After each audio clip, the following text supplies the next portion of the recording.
पहिली प्रतिक्रिया आहे? खरं तर आपणा सर्वांना माहीत आहे, देशाचे पंतप्रधान आदरणीय नरेंद्र मोदीजी यांच्या नेतृत्वामध्ये संपूर्ण देशभरामध्ये प्रत्येक क्षेत्रामध्ये ज्या पद्धतीने नरेंद्र मोदीजींच्या नेतृत्वामध्ये देश पुढे जाताना आम्हाला सर्वांना दिसतोय।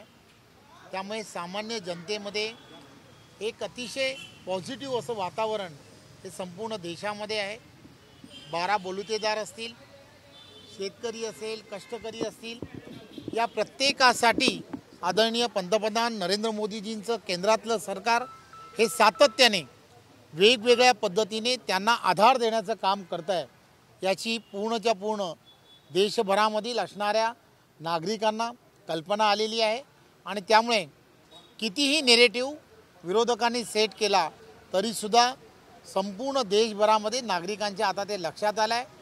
देशाचं भविष्य भारतीय जनता पार्टी जो राष्ट्रीय विचाराने प्रेरित असलेला पक्ष आहे, सर्वसामान्य जनतेच्या हिताच्या दृष्टिकोनातून काम करणारा पक्ष आहे।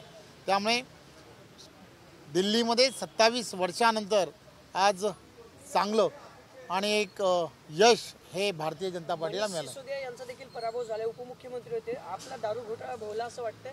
खरं तर आपल्याला सर्वांना माहीत आहे की देशाचे पंतप्रधान नरेंद्र मोदीजी यांचं एनडीएचं सरकार हे गेले 11 वर्ष आपण पाहतोय अतिशय पारदर्शकपणे काम करताना दिसत आहे।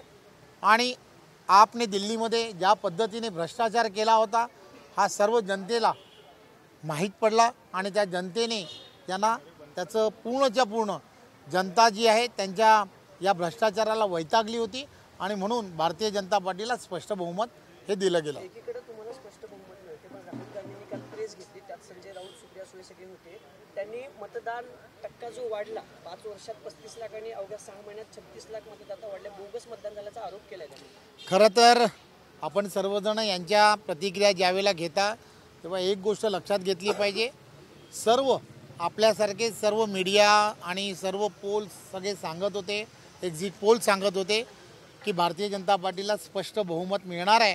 म्हणूनच काल त्यांनी ती प्रेस घेतली आणि त्या प्रेसमध्ये अशा पद्धतीचा कुठेतरी काहीतरी कोणावर तरी खापर फोडलं पाहिजे म्हणून काहीतरी स्टेटमेंट कराव्यात म्हणून त्या काही स्टेटमेंट केल्या आहेत, त्याच्याकडे आपण दुर्लक्ष करावं असं मला वाटतं।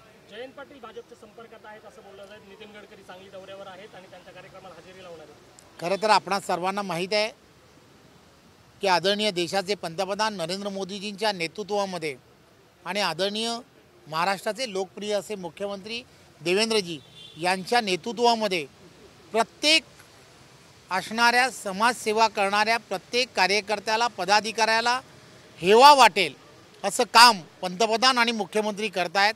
त्यामुळे प्रत्येकाचं आकर्षण लोकप्रतिनिधीचं भारतीय जनता पार्टीकडे आहे। त्यामुळे असे असंख्य लोक आहेत की ज्यांचं आकर्षण आहे। मला खात्री आहे की येणाऱ्या काळामध्ये अशी सर्व आकर्षणं ही तुमच्यापर्यंत नक्की येत राहतील। शिवसेनेनं ऑपरेशन टायगर नाव दिले, भाजप ऑपरेशन कमळ राबवणार का राज्यभर? खरं तर नावं आपल्यालाच द्यायची असतात, बारसं करायचं काम हे नेहमीच प्रेस करत असतं। आपण काय कराल ते बारसं आम्हाला मान्य आहे। ऑपरेशन टायगर नाही, मला असं वाटतं की आपण जे म्हणाल ते आम्ही मान्य करू, याचं कारण असं आहे, परंतु जे काही फेक नेरेटिव्ह आहेत तेवढे फक्त करू नका एवढीच आपणाला विनंती। धन्यवाद।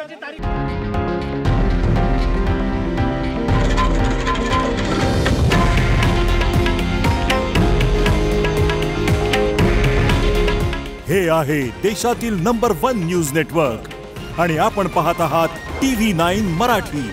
काळजी तुमची, हित महाराष्ट्राचं।